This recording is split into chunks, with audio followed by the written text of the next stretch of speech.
Bien-aimés dans le Seigneur, Shalom. Nous sommes dans la joie de nous retrouver ce vendredi 21 octobre 2022 pour une nouvelle méditation biblique et nous vous saluons au nom de notre Seigneur et Sauveur Jésus-Christ. Nous allons lire un texte dans la lettre de Paul aux Romains, chapitre 15, verset 5, et nous lirons dans deux versions différentes. Voici ce que déclarent les Écritures. Dans Louis II, il est dit « Que le Dieu de la persévérance et de la consolation vous donne d'avoir les mêmes sentiments les uns envers les autres selon Jésus-Christ. » Bible du Semeur nous dit « Que Dieu, source de toute patience et de tout encouragement, vous donne de vivre en plein accord les uns avec les autres, conformément à l'enseignement de Jésus-Christ. » Vivre ensemble. Vivre ensemble, tel est le thème de notre méditation de ce vendredi 21 octobre 2022. Bien-aimés dans le Seigneur, vivre en communauté n'est pas une chose aisée. Les différences multidimensionnelles perturbent souvent la cohésion et l'harmonie, au point que des amitiés et des affinités se font et se défont. Même au sein d'une même famille ou communauté, vivre ensemble est parfois un vrai défi.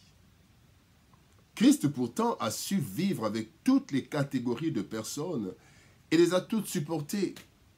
Voilà pourquoi le texte du jour nous exhorte aussi d'avoir les mêmes sentiments que le Seigneur d'après son enseignement, afin d'être capable de vivre en accord avec les autres.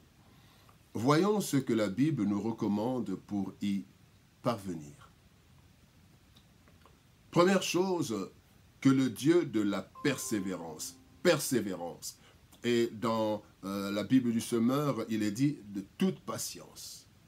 Persévérance ici est pris dans le sens de patience. Dans 1 Thessaloniciens chapitre 5, verset 14, il est dit « Nous vous prions aussi, frères, avertissez ceux qui vivent dans le désordre, consolez ceux qui sont abattus, supportez les faibles, usez de patience. » Usez de patience envers tous. L'erreur que nous commettons souvent, c'est de croire que nous sommes les meilleurs. Nous sommes meilleurs que les autres. Et tous les autres doivent être comme nous, parce que nous avons eu la meilleure éducation, les meilleurs enseignements et tout. Et donc, il n'en est pourtant pas ainsi. Nous avons tous des limites, nous avons tous des faiblesses, nous avons tous des choses dont nous avons besoin, des choses que nous manquons, qui peuvent être comblées par les autres. De même, lorsque certains ont des caractères qui ne nous conviennent pas, à défaut de pouvoir les amener au changement, selon nous, nous devons aussi montrer, bien-aimés, de la patience et persévérer dans nos relations avec les autres. Nous devons être patients avec les autres, leur laisser le temps de changer ou leur laisser le temps de nous comprendre. Parce qu'en fait, tous, nous sommes appelés à transcender nos sentiments, notre manière de vivre et tout. La persévérance et la patience portent toujours des fruits. Le Seigneur a été l'ami des personnes peu recommandables de la société, mais il a persévéré, étant patient à leur égard, puisqu'il avait une mission. Il avait une mission auprès de ces personnes. Et nous aussi, nous avons chacun une mission auprès des autres. Et il nous faut de la persévérance pour atteindre les objectifs du Seigneur. Donc, la première chose pour vivre ensemble, c'est la persévérance. La deuxième chose, c'est la consolation.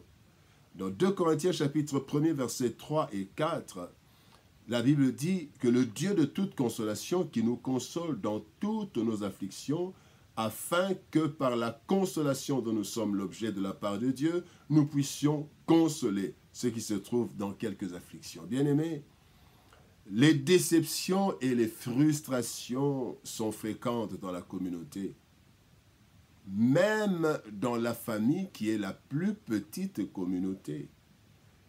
Alors devons-nous dès lors rompre les liens ou devenir aigris au point d'être désagréables aux autres parce que nous avons subi quelques afflictions? Non. Nous pouvons, bien-aimés, nous attendre à la consolation de Dieu. Dieu consolera. Quand nous voulons vivre ensemble, Dieu nous console. Il nous consolera, bien-aimés, une consolation pure et profonde. Et cette consolation dont nous sommes l'objet, chaque fois que nous sommes affligés, bien-aimés, nous devons aussi apporter cette consolation aux autres qui se retrouvent affligés par la communauté, par la société. Ou parfois même, quand nous-mêmes nous sommes à la base de ces afflictions, nous devons consoler les autres. Ce que nous voulons que les autres fassent pour nous, nous devons aussi le faire pour les autres. Nous devons nous consoler. Une chose malheureuse, méchante est passée, mais j'attends la consolation de Dieu pour supporter et continuer. La troisième chose que nous voulons voir maintenant, c'est savoir vivre ensemble. Dans Colossiens chapitre 3, verset 13, la Bible dit « Supportez-vous les uns les autres, et si l'un a sujet de se plaindre de l'autre, pardonnez-vous réciproquement, de même que Christ vous a pardonné, pardonnez-vous aussi. » Savoir vivre en communauté est un processus qui requiert persévérance et courage dans les différentes contrariétés, dans les différentes contradictions, les frustrations qui peuvent se présenter devant nous. Eh bien, pour cela, il y a plusieurs choses, mais nous voulons juste prendre quatre choses essentielles.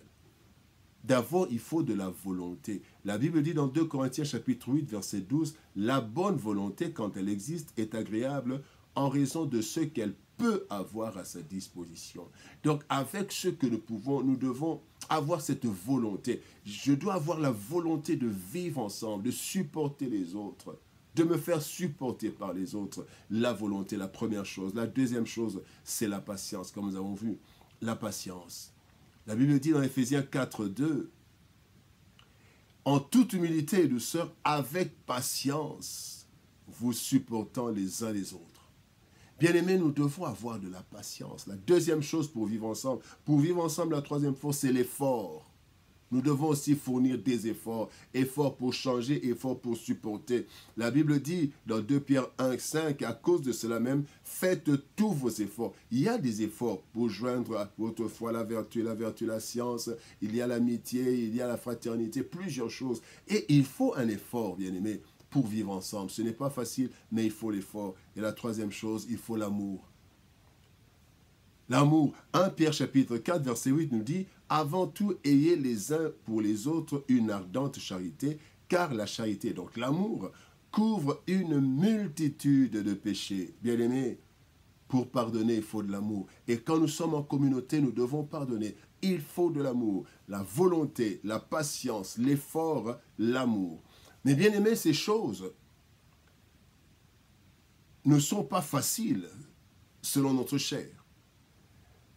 La méditation de la parole et la vie de prière profonde, régulière, sérieuse, vont nous apporter la capacité de supporter l'insupportable au nom de l'amour que Christ nous exige. N'est-ce pas qu'il dit dans Jean chapitre 13, verset 34, « Aimez-vous les uns les autres comme je vous ai aimé. » Bien-aimés dans le Seigneur, vivre ensemble.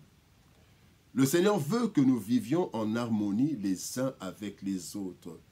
Si naturellement cela est difficile à cause des différences, la patience, le courage que Dieu nous donne peut nous aider à y parvenir.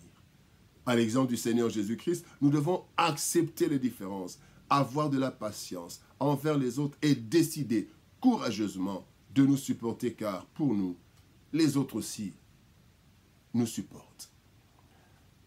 Que Dieu nous bénisse Shalom, au revoir, bon week-end et à lundi.